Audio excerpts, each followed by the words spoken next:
Welcome to Between the Poles, the podcast where we dive deep into the heart of the pole community. I'm your host, Caroline. Here, it's not just about the tricks and the spins. It's about the stories, the people, and the connections that make this community so special. Every episode, we sit down with pole artists, studio owners, and inspiring voices to explore their journeys, challenges, and passions. So grab your favorite drink, get comfy, and let's get real. This is Between the Poles. If you enjoy this podcast episode, don't forget to follow us on Instagram and YouTube, where we share behind-the-scenes contents, bonus clips, and more from each episode. Hi, Johanna. Welcome on Between the Poles. I'm so excited to have you on today. For my viewers, my listeners, today we're interviewing Johanna Sapakie. Most of you, I feel you're really well known for like having worked with J.Lo on the Hustler movie, but you are way more than that. And we're going to kind of deep into so much of your history today. I'm so excited for my viewers and the listeners to learn a little bit more about you. So welcome on. Yay, thank you for having me. I'm super psyched to be here. And then I like to start every episode the same way for every guest, just so that our viewers, listeners can have a little bit of an idea. Can you tell us a little bit about how you came across pole? When did you start? And kind of I say gross outline, but that's a lie. I want to know everything. Like, just give us as much detail as possible about like your pole journey. Yeah. Um, I think I came about it in I like to say kind of a backwards way than I think most people find pole, or I think most people find pole. Um, I was a dancer forever first. I was a dancer growing up. I went into commercial dance in Los Angeles for a long time after I graduated high school. And then I started doing circus acrobatics first. So I was doing aerial tissue and lyra and just aerial acrobatics in general. Um, and then I ended up getting a job with Cirque du Soleil. And my first show with Cirque, one of the acts that we were doing in its conception had a pole component. So when we were up in Montreal doing the creation for my first Cirque show, there was originally this um, big pole component to the acrobatic act. Turned out, when it all was said and done, that a lot of that pole component was no longer there. But that whet my appetite to what pole was. So I came at it through the circus track, and started it when I was at Cirque du Soleil up in Montreal, and then just absolutely fell in love with it. Because although I came at it from the acrobatic side of things because of my dance background, once I had kind of a handle of understanding how it functioned as an apparatus, then I started finding pole videos and watching pole people online, and like absolutely fell in love with kind of the combination of those two elements, and started doing a lot more of like what we would know as pole dance as opposed to like circus acrobatics pole. So that's kind of how I came at it originally. And then once I had a taste of it, it was like, okay, immediately get a home pole, immediately like start doing it all the time. Um, and then my second Cirque show was the one where I was actually doing pole in the show. So first show whet my appetite. Second one was actually doing pole. Um, and then because of my dance background and my commercial dance background, and then my pole acrobatic dance background, that led me then into doing pole commercially, aka Hustlers and Super Bowl and all the other things. So I came at it through the circus track with a dance background, and then found the world of pole dance through all of that, through Felix Kane and Fania and Jamila and all of the like OGs that then I discovered, and I was like, oh my God, these are my people. This is my tribe. I Okay, found my people. I have so many questions for you, but get Okay, ready for like the whiplash. I'm so ready. Okay, I'm gonna try to start because I asked like 100 questions at a time. So I'm like, okay, I am gonna try to do one at a time. You said that the first time was like for Cirque du Soleil, Hmm. kind of a pole component. Can you just kind of be a little not more specific, but Yeah. let's say you're doing like lyra and tissue and all of that, and then they're like, oh, you know what? We might like have a pole. was there somebody there that already knew how to pull, or are you at that level and they kind of expect you to play around with things and just kind of figure it out? Yeah, it's interesting because when I first joined Cirque, the process of creating shows is was different than what it has become in its current iteration. So back in the day, when you joined Cirque and you went to Montreal for creation, it really was here's some stuff, you have skill, go play and create stuff on this apparatus. So they really did try to hire people who had a baseline skill set that they thought may translate to something new that they were trying to build. So obviously, a lot of times in Cirque shows, they're using apparatus that we're really familiar with. This particular apparatus at the time, although it's quite prominent in the commercial pole world now, was kind of brand new. So the apparatus was one long pole with a joint 2/3 of the way up. So if you think of it like an accordion straw, a straw for a drink that the top bends over. So the apparatus was like that. It was one straight pole with a joint 2/3 of the way up that would bend on an angle. And the bottom was attached to the ground, the top was attached to a wire. So it could go on that 45-degree angle that now we see some of those flying poles that are attached to the ground, they have that angle. So we had that, and then a joint with another piece of pole on a different angle, all in one apparatus. So it created all of these different angles and options and ways to fly. But the act originally started as a straight pole. So we were going to do all of this pole acrobatic movement to get to the top. And then as the corrugated straw bent, we would ride it down on its angle and then start the act. So the pole part on the straight pole completely went away. And it ended up that the poles stayed on their angle pretty much the entire act. So it became something else. But we started it with kind of more classic acrobatic pole movement because of the original idea to start with a straight pole. Um, None of the girls that were hired to do the act were pole dancers because this was quite a long time ago. And I don't think they really knew what they needed at the time. So they grabbed a bunch of different types of acrobats. They grabbed some gymnasts, they grabbed some aerialists. I was what they thought was just a dancer at the time, although I already had some circus acrobatic training. And then it was kind of who took to it, who could create on it, who could figure it out, were the people who ended up doing the act in the show and creating the act up in Montreal. So it was really like kind of a mishmash of a lot of things that ended up creating this kind of brand new act that now has spawned those 45-degree poles that you kind of see all over the place now. And then you said for the second show, Hmm. you really kind of fell in love with the first one. Yeah. And then you're like, oh no, I actually want to like Yeah. pick this up. Yes. How did you pick it up? How did you train for yourself between the first one and the second one? And how do you feel the second one went? um, so I when I fall in love with something, I am all in. Like when I find an apparatus or a skill set that I'm excited about, it's like, okay, how do I get a hold of one of these? How can I get it at my disposal so I can do this all the time? So I can, start playing around with my friends, so I can find pole classes, so I can find this community, so I can kind of um, explore it as much as possible. So as soon as we got back from Montreal and we were in Las Vegas, putting the show into the hotel that it was going to live at, I got a home pole, a stage pole in my living room so I could train whenever I wanted. And then the other couple girls from the show that had fallen in love with it also, we would just get together and kind of train each other. And to say like we were starting from the beginning, we started from the beginning like everybody does from step one. Here's how you climb, here's how you spin, here's how you figure it out. But we were so in love with it that we spent a lot of time with each other trying to figure it out. um, Online tutorials were much less prominent at the time because this is quite a few years ago, so How it many really, years ago? oh man, I'm going to date myself. This was in 2009 when I started with Cirque.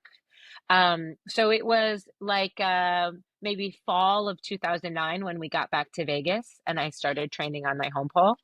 Um, and it really was just figure it out, like get your hands on it, take what you know, and see what comes of it. And then we started to understand, oh, there's pole classes. Oh, there's this community of education that you can find to help you figure it out. So that actually came after I started doing pole, was pole actual classes, I have which another is question for you. really, yeah, really backwards way to approach it. I have another question for you, and I do ask every guest that I have on, and then Hmm. I have a strong feeling of what you're going to answer to this one. Okay. But because you were already like you're working with Cirque du Soleil, like talk about overachiever, like peak of the art you do. How I feel like you took the inverts and stuff pretty fast because you must have already been so strong. And were you also very flexible, or did you have to build strength, build flexibility, or did you already have the package, but you really just needed to know like the technique? Yeah, it's more the second one, and kind of the way it came about it was because I was already doing tissue and lyra and other circus acrobatics. The premise of inverting, although it feels different on different apparatus, the muscle memory and the understanding of air awareness pseudo translates. So the way it kind of worked is I was actually hired for the show as a dancer only.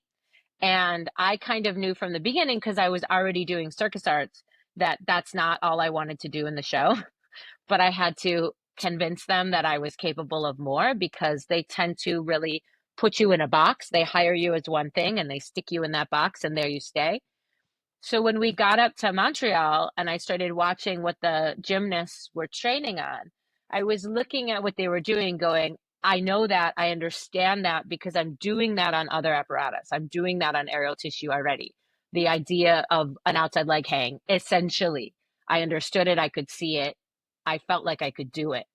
And so I basically just kept kind of tapping the coach on the shoulder, being like, hey, hey, hey, buddy, give me a try, give me a try. And he was like, no, that's not what you were hired for. You were hired as a dancer. This is not what we do. We don't just pop you into something else. It's not how this works. And I just kept kept at him. And I finally got to the point where I was like, listen, here's the thing. I understand that I'm not hired to do this on this show, but I can't go for 4 months up here in Montreal and not train circus at all because I don't want to lose everything I've built. So can you at least let me know where else in this city I can train? Because if it's not here, okay, I acquiesce, but where else can I go? Because I can't just not do it. And I think that helped him understand that I wasn't full of it, like that I was serious about what I was trying to do. And he was like, all right, we'll let you train on this apparatus for one day.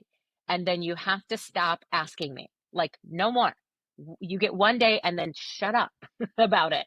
And that's all I took. And then I did it for one day and I proved that I was capable of it because again, the mechanics of it translated from what I already knew as much as the other girls that were there, right? Because again, at this time, they didn't actually hire any polars for this position because we weren't in the popular zeitgeist as much at the time.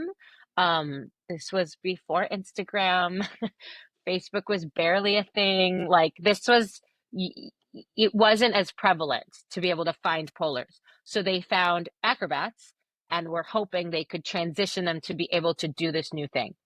Um, and so once I proved that I could do it on the first day, then they were like, okay, all right, stick around. And I ended up being captain of the act and creating the act for the show because my skill sets, like you said, basically melded into what was needed to be able to create whatever this new thing that involved some pole became. I have to ask because we have to move it along. It's just an I hour, know, and I I'm told you so I chat so excited. much. No, it's just because I'm so excited to get to all of it. Okay, so Okay. you're now doing show two. There Hmm. is the pole element. Yes. What happens next? How do you slowly transition? How much longer were you part of Cirque du Soleil or the circus arts? How did you become, or how do you get to today is kind of my question. So after I did my first Cirque show, I was there for 5 years. And then after that, I left to go back to doing commercial work in Los Angeles, and said that was enough Cirque for me. 5 years was good, no more. And then I really threw myself into dance and pole dance, because I was so in love with it at that point and had been doing it now at home and with my friends for so long that I wanted to really pursue it. And I ended up doing a reality TV show with the gentleman who ended up directing the second Cirque show that I did. And he knew that he needed somebody who could do both the dance track and the pole track, because this was like an actual pole track.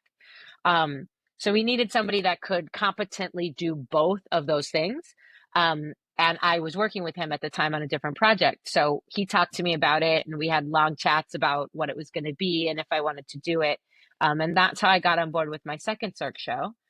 Um, and then the producing directing team that works with Jennifer Lopez on all of her stuff from, the 2010s until now, they actually did choreography on the second Cirque show that I was in. Second Cirque show? No, first Cirque show. First Cirque show I was in, they did choreography. And I had known them from the Los Angeles commercial world also. And so they knew that was, I knew how to dance, I knew how to choreograph, I knew how to do pole, and I knew how to work on camera, which was a big piece of the Hustlers project, was not just doing pole, but doing pole for a movie set on camera. And then the component of being able to work with a celebrity and the kind of personality that requires. So there were a lot of pieces of the puzzle that came into play for Hustlers.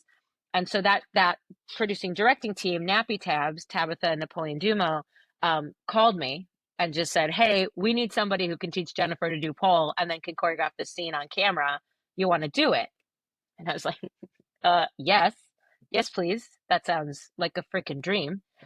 So that's how it led me to then starting to try to push pull into more of like the on camera popular type of vibe, where now we're doing it for more of a mainstream audience.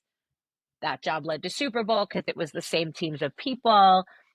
So just kind of continuing to push it in that direction where it's more palatable to people who may not be as exposed to it, because us in this pole world, we know all about it. We know that there's lots of different types of pole dance. We know there's lots of different types of people that do it, that love it. But people who have never been exposed to it don't know anything about it other than their preconceived notion of what they've decided it is, right?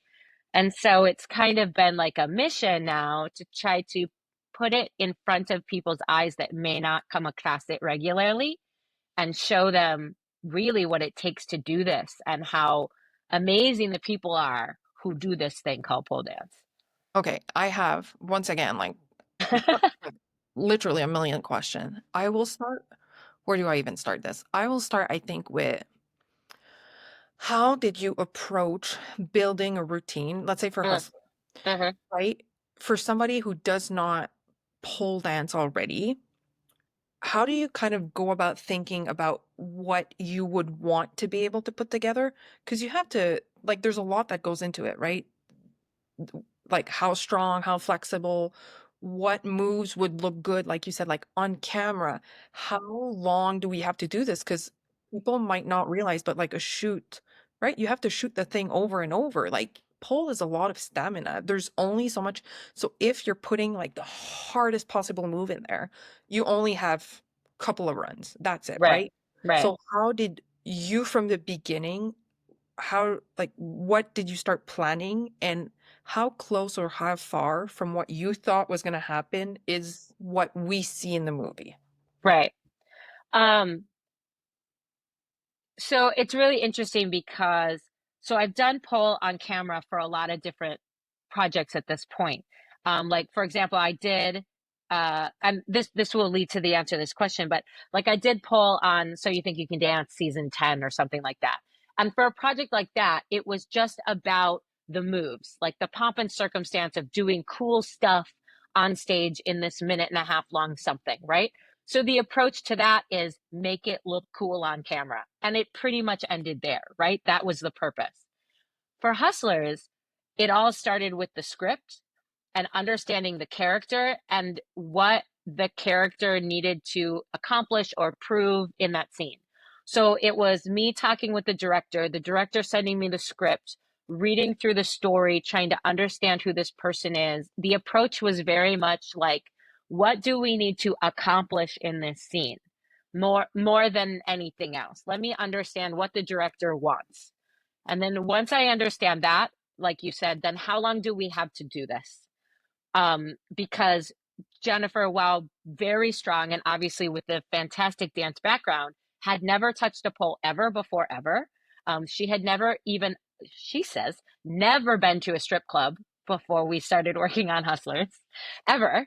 So there was a lot of education that had to happen for her to understand who this character was, because she's supposed to be in the movie like the veteran, the girl who's been there forever.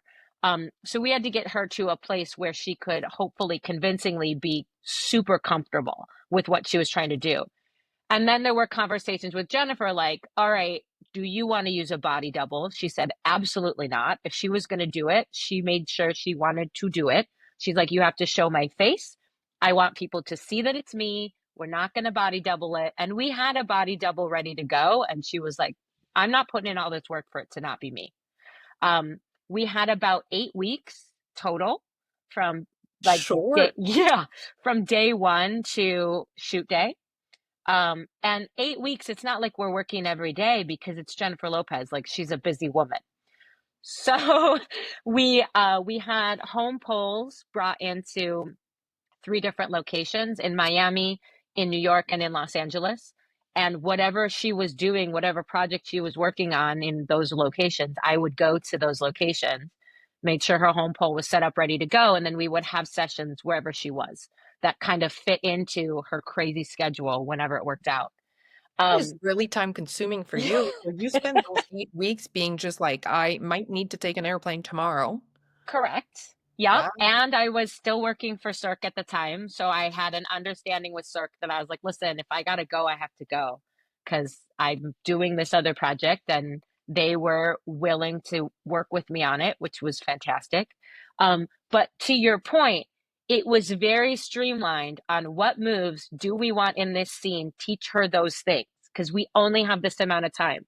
So there wasn't a lot of time to like just learn the basics. It was like, no, she needs to learn these 5 things, and these are the 5 things we're going to do. And it felt really important. I remember one of the first conversations we had when we were talking about her character is we're like, this girl needs to be able to turn upside down. She has to invert because she's the girl that's been at the club forever. Like she's got to have a move that turns upside down, or it feels like we're not serving the purpose enough. Um, and for any brand new polars who know, that's a lot to ask of somebody who's never done it before to get upside down in, you know, 8 weeks. Because Um, even if you're strong, going upside down is so much about like the technique. And also, let's not lie to each other. You swinging and jumping upside down, or you going upside down in a way that feels like you've been doing this for a right, while. right. Like it's no big deal. Right. Yeah, those are like two worlds apart. Yes. Yes, completely. And yes, doing it believably. And to her credit, regardless of how people feel about her music or they like her style or whatever it is, the one thing that I think everybody knows about her is that she's a hard worker. Like she really does put in the time. And we did train, and she wasn't afraid to get bumps and bruises. There's a YouTube episode of the making of Hustlers, and it very clearly shows that she's got all the pole kisses that all of us know about so well from learning how to do pole. And she wasn't afraid to go through that process, which is great because I have worked with other celebrities on other projects, and sometimes they can be hesitant to be uncomfortable. Hmm. And she didn't have that issue at all. She's like, this is what it takes. This is what we're doing. Let's go. Which was fantastic. Um, but yeah, it was a very streamlined process of thinking about what exactly do we need her to do, what kind of spins, what kind of invert, what stuff on the floor, What do we need her to accomplish? Those are the moves we're going to work on. Ready, go. And that was it. That's fair enough. And I kind of want to touch a little bit. Okay, so the movie happens and all of that, and then you said like you went for the Super Bowl, right? To Hmm. choreo that. Hmm. Okay, which Super Bowl did you choreo? Can you tell us a little bit about it? And then I have another question. Right. So we were the first ones to do pole in the Super Bowl. And then amazingly, it has happened multiple times since, which is so cool. It feels really good that now it's been in two other Super Bowls since. Like that feels really accomplished because we felt really it was really important to us that we were putting it in such a like um mainstream media space because the Super Bowl is very middle America. It's very all family friendly. It's a very specific target when it comes to who they show the Super Bowl for. And we felt really strongly that putting pole there in a way that highlighted its awesomeness and its empowerment was really important and to really highlight it. So yeah, so when they called me to do that, I was actually on another project in China at the time. This was before COVID. We were in China, and they asked me to do it, and I actually flew back from China directly to Miami to start working on it. Spent like 4 days doing um, some workshopping with Jennifer to try to figure out what we wanted to do. Then flew back to China, finished that project, then flew back after China to do the Super Bowl rehearsal process. It was the 2020 Super Bowl, February 2nd, 2020. And they brought me in because I had already worked with Jennifer, so I already knew what she knew how to do. And I knew kind of what her capacity was up there. So they wanted to work with the same group of people that had gotten her to that point in the first place. So they brought me in for that. And then I was really fortunate enough that they let me basically pick my team of pollers that I got to bring in to do all the other pole that was in the show, and kind of be in charge of them and their choreography and what we wanted to do there. So I felt really um, fortunate that I got to kind of handpick my team to bring in for that. And those ladies were phenomenal and accomplished an amazing amount in a very short time. And again, it's on camera. So there is a component to it that is different than live performance because timing and shots are everything, everything. Like if you don't hit the trick at the right time, it's like it never happened. And Um, see, I kind of wanted to touch up on that because my next question was, what do you feel was different mhm. between the process of getting someone ready for a movie and getting somebody ready for a live performance? Yeah, super different. Um, so for the movie, everything was based on the script and what the director needed. So we were always referencing back to the script and we were referencing back to the director's needs. And all of the moves were chosen based on the script. Um, and this fantasy moment that was supposed to happen at the top of the movie. Um, for the Super Bowl, it was very different because we had a lot of different entities that had to be satisfied, and it was one and done. You get one shot, there is no retakes, you're not doing it again. You get one time to do this, and it has to be right because there's millions of people watching, and we fought really hard to get Paul into this space. So we got to show up, we got to do it right so that it matters. And the girls that I picked to do the project, there's a lot of brilliant polars in the world. The girls that I picked were girls that I knew could handle the pressure of what it took to pull it off. Because what I know about working with TV and on camera is that things are changing constantly, and you just have to go with it and stay calm and make it happen. So we worked on, oh my gosh, I don't know, 20, 25 different versions of what our pole section was going to be over the course of the month and a half we were training for Super Bowl. And your shots are down to the second. Like, this girl has to hit this trick on at this second in order for it to be caught on camera. So you don't see her getting into it, you see her in the trick, right? So we planned all that, did the math of all that down to the second, rehearsed our bums off, and then we got to game day and we're in the dressing room for game day and they come up to me and say, "Hey, we've changed the shots. There's new timing, new shots. Here's what they are." And we're in the dressing room at that point. There's no more rehearsal. Rehearsal's over. We have, minutes before we're going to walk on the field and do this. And I just go over in the corner with my girls and we huddle up. And I was like, okay, this used to be here, but now it's here. So you practiced this trick at this time, this many times. It's not that anymore. Now it's this. You're not going to get to practice it, but this is what it is now. And like, I needed my girls not to panic and just like hunker down, stay calm, and kill it. And every one of them pulled it off. It was amazing. It was amazing.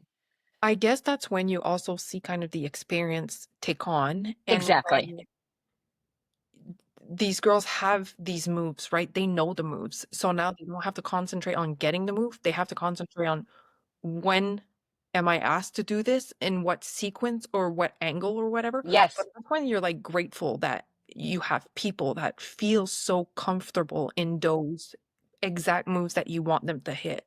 I kind of want to ask you a personal question. Do you ever get nervous? How do you deal with those days? Because it's a lot of pressure and it's a lot of like mental capability that Yes. you're trying to like manage everything. How do you feel on those big like shoot days or the Super Bowl? Like, do you Right. have a certain process for you? Um, I so I do get nervous. I think if you don't get, in my opinion, if you don't feel nerves, you don't care enough. Like anything that you care about that much, you're gonna feel butterflies about because you want it to go right so bad. You want your work to show up when it's time. Um, but I don't call it nervousness or anxiety. I tend not to use those words because they feel like they have a negative connotation. I use excitement or I use passion. Um, but it is that I feel it, but I really like that feeling. Um, I I get excited for that feeling because it feels like it's a chance for me to show how hard I've worked. It's a chance for me to prove myself. It's a chance for me to test myself and show up.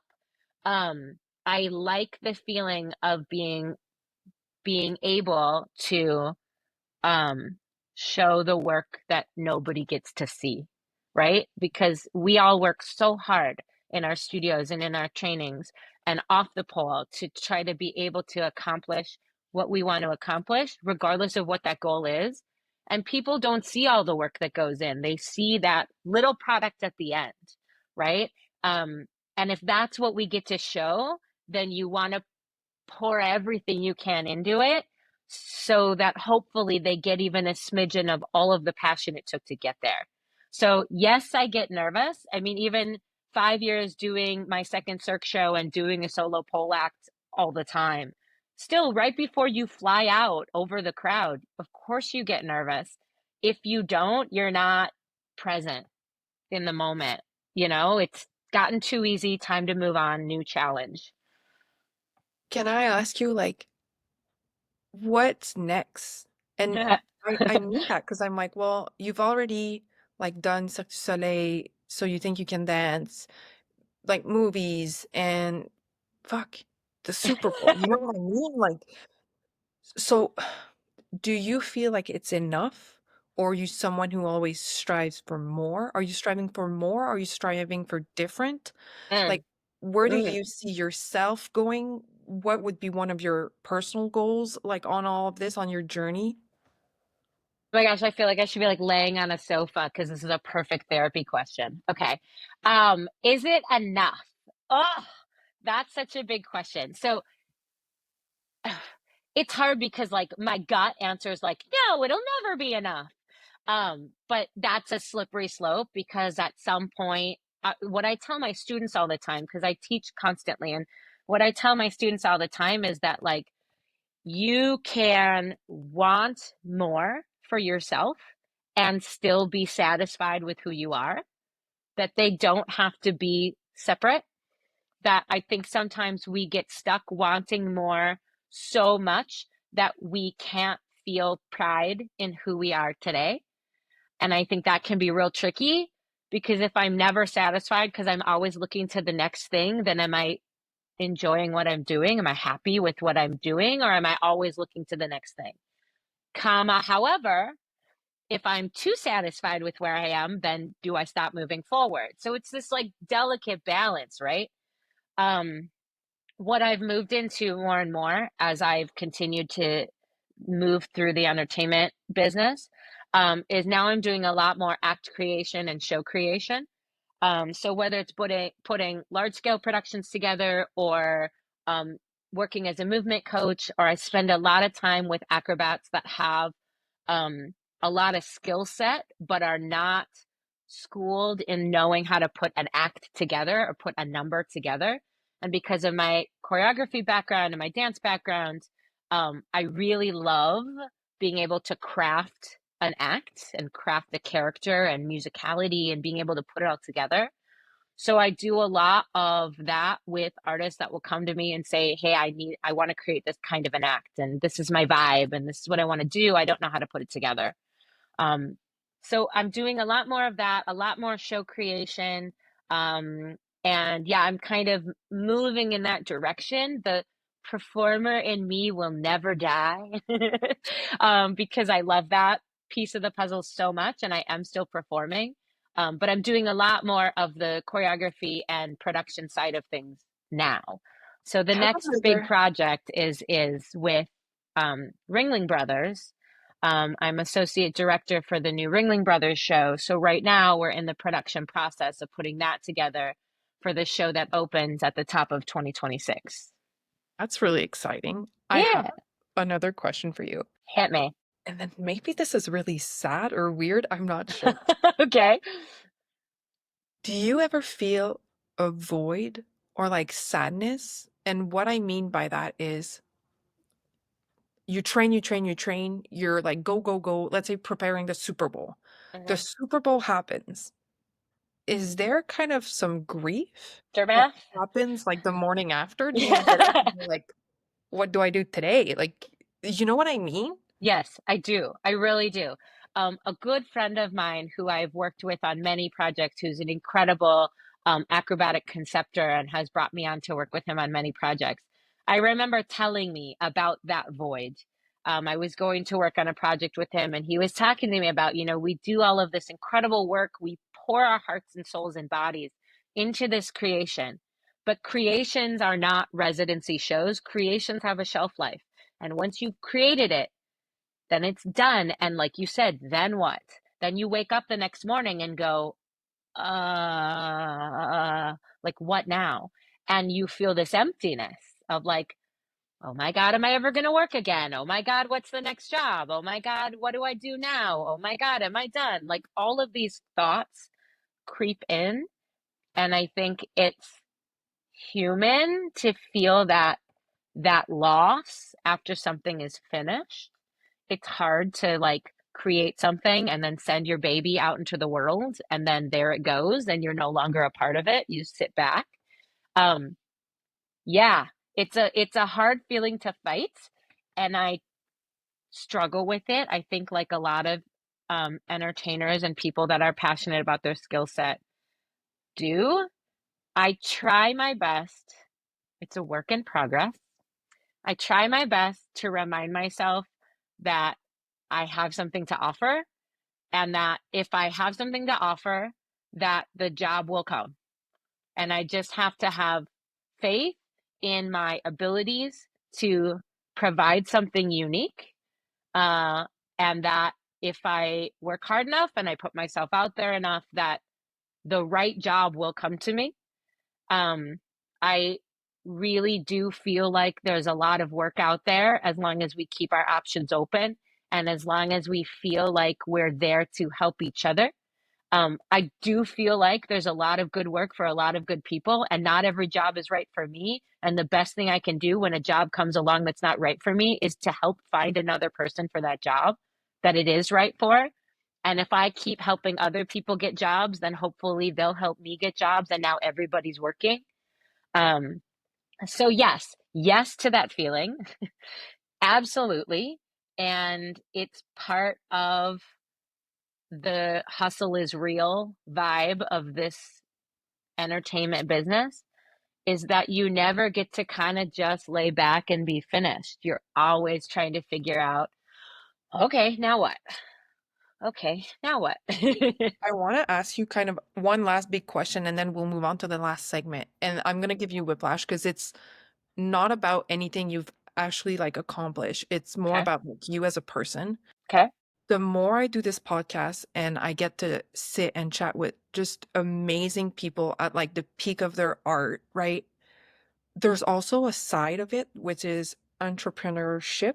I'm sorry, I'm not Mm, English. I have a hard time with that. no, that's good. Have you always been this person? Like, have you always been so determined and like, because clearly you have the mindset, because not only are you at the peak of what you're doing now, but you've accomplished so much. And I can't even like begin to comprehend the amount of like work and hustle and like determination that goes into all of that. Do you feel about yourself that you always had that mindset? You were always a go-getter? Do you feel you have been working on that and then opportunities showed up and as you're doing more, you wanted more? Do you know what I Mm, mean? I do. Yeah, I have two sides to this answer. Um, I have always been the kid that can't sit still. I have always been the kid that wants to be doing something. I want to be working on something, playing, moving. Like since I was tiny, I needed to be doing something. So that part, yes. And maybe my naivete when I was just graduating high school, the idea that I'm like, I'm talented, I'm just going to go do it and it'll be fine, and walking into Los Angeles, literally not knowing anyone in the city and just walking up to people and being like, "Hi, I'm Johanna. I just moved here. Nice to meet you." Like, I don't know. I don't know what was in me to be able to just walk up to people and start talking to them and be like, "I just got here. I'd love to take your class." Um, but I have always felt like I don't want to wait for opportunities to be handed to me. I want to go make my own opportunities. Um, and I feel like it served me because I have always said that I'm an acquired taste. I think I'm a pretty quirky person. I think that I'm not your run of the mill kind of chick. Um, so I feel like if I'm waiting to fit into some box that somebody else has created, that I may wait forever. And instead I need to go out and find or create my own space and my own opportunities, and um, again, have faith in what I have to offer, and hopefully that will serve me. However, I am working on my personal challenge with myself, especially as I get older, is to be more okay with who I am, not with what I do. Um, because I have my whole life gotten accolades for what I do. And so then, like you said, as you continue on in the business, if you're not doing, then who are you? Or if you're not doing, where's your value? Um, and that's something that I'm working on because I have always been doing. And so then when you're not doing, you do feel empty, you feel a loss, you feel a void. And I am working on trying to be more and more okay with who I am when I'm not doing anything. Because if I can be whole in that space, it's only going to serve me better when I am doing. Um, but that's a tricky one for me, so I'm working on it. I think it's a tricky one for a lot of people. And I Yeah, hope that our viewers and our listeners like sit on that for a moment and like yeah, really think about what that means.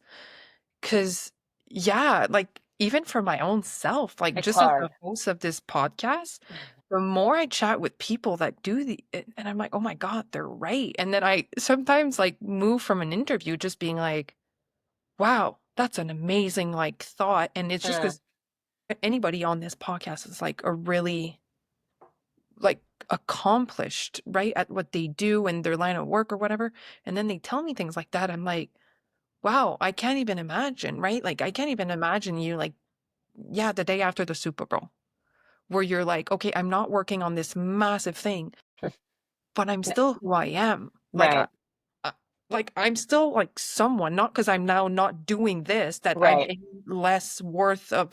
right. That must be like just such a trippy thing for like your brain just to comprehend that.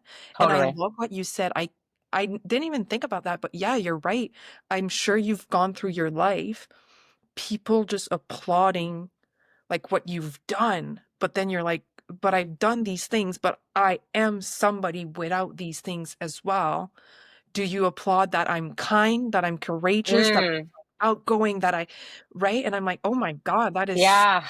true. It's hard, man. It's super hard because that's it, is that, and I think it's generational because I come from a family that applauds accomplishments. And it was never like, we love you because of who you are. Not in my family. No, we love you because of what you've done. And so then that patterning serves in a way that it makes you a go-getter.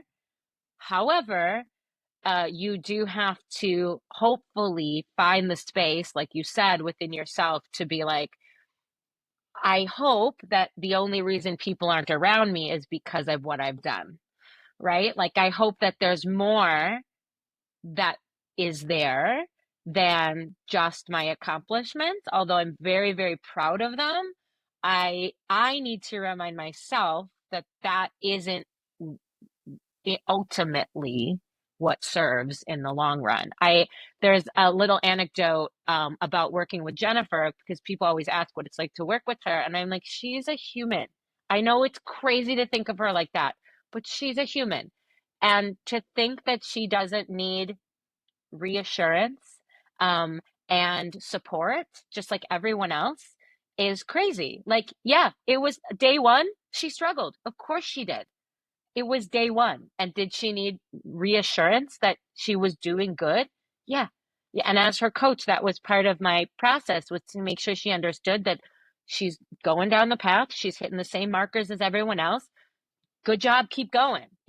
Like, it's okay to not be perfect, and that the process is real, and that inherently, if there's not some sort of discomfort in a situation, and I don't mean pain, pain is bad, stay away from pain. Pain is not what you want in your life. But being uncomfortable is inherently a sign of progress. That you have to be uncomfortable to move forward. Because if you're comfortable, you're hanging out where you are, right? You already are within your environment that works for you. And it's not bad to be comfortable sometimes, but being able to embrace the discomfort that comes with new challenges is the only way to move forward. I lied. I'm going to ask you one last question. Give it to me. Touching up a little bit on that, right? Because if you're such a go-getter and you've been praised for what you do, how do you feel you react or act with failure? Perfectly. No, just kidding. No, I mean, that one of my favorite quotes, and I say these things out loud as much for myself to hear them as to say them to other people. Like, Mhm. I need to constantly remind myself of these things. But one of my favorite quotes ever, and someday I'll get it tattooed on me, is it says, failure is not the opposite of success, it's a part of it. Because again, the only way to move forward and become successful is to try new things. And inherently, when you try new things, you're gonna fail a lot because you're not good at those things yet. You shouldn't be, they're new. Um, but it is humbling to fail. Um, I have had many different surgeries because when you work for Cirque du Soleil for 10 years and you're doing thousands of shows, your body takes a hit. So there have been points in my life. There was one point where I had a hip surgery and I didn't do anything for 18 months. Nothing. Like, I wasn't walking, nothing, 18 months. And coming back from things like that, where you're learning how to walk again, let alone figuring out if you can be flexible and then building strength back and abdominal capacity and all of that stuff starts over. And there's been plenty of times along my career where it's been like, all right, you need a ego check. So life is going to sit you down. So you remember how much you care about this thing. And then you're going to have to build it back up. If you care enough about it, you will. And then maybe you'll appreciate it more when you get to it and hold on to that feeling. That's a great way to look at it. All right. I'm not going to keep you on here forever. I feel I I told you I'm so honestly chatty.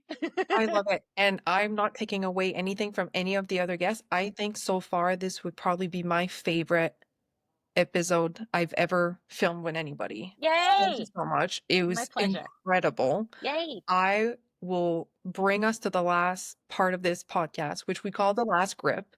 These are stupid fun questions. Give us as much or as little details as you want. Are you ready for the last grip? Yes. All right, these are very serious. You better come like prepared. Coffee or tea? Neither. What? Sorry. Oh, I don't drink coffee or tea. My vice is Diet Mountain Dew. It's a sin. It's horrible, but I love Diet Mountain Dew. I gave it up again for the 400th time in my life last Monday. Really trying to hold on to it this time. But I've never had coffee and I don't drink tea. I All right, try to and stick with water. I'm in a country where I see Mountain Dew maybe twice a year. Like we don't have it everywhere. I don't think I've ever seen Diet Mountain Dew here. Oh, well, you're really missing out. It's basically just like chemicals with bubbles in it, but it is delicious. I looked at the color of that thing and I was like, it can't be natural. It's Like it can't. neon. No, there's not a hint of nature in it. It's just All right. neon chemicals. Can you tell us your favorite song to dance at the moment? Right now, it's a song called Phantom by Elle Watson. I used it in my class last week. I'm in love with Elle Watson and all of the things that she does, and I can't find her on Instagram. So if she wants to find me, great, because I love your music. It's I love Phantom that. by Elle Watson. What is your most loved pole outfit or pole accessory? I mean, I love a good pair of shoes. Um, I mean, I am a big fan of a pleaser heel. It's maybe embarrassing how many pairs I have. Uh, I just love the way I feel in them. I love the way they make you move. I love the way they make you stand. The sparklier, the better. I don't love a high boot. I love an ankle boot or a strappy heel. But yeah, we're gonna go with like a solid pleaser is anything else will go with that. I love that. Spin or static? Spin. Choreo or tricks? Yes. Morning practice or evening practice? Evening practice. Love or hate of conditioning? Love. Can you tell us two or three polar dancer, whomever you want, that we should follow? Berto Del Campo, if you're not familiar with him, he's a polar out here in Las Vegas. He's worked for a lot of Cirque shows. He works for a Spiegel World show now. The way he moves is extremely unique. To me, it feels like a breakdancer on pole. The way he moves, I just don't understand. What is connected? Where are his points of contact? How is he defying gravity like that? It's just miraculous the way he moves. And then he's nice. Ugh, he's such a nice person. People would have Um, it all, I tell you. but yeah, Alberto Del Campo is exceptional. I got to give it up to my girl Jamila.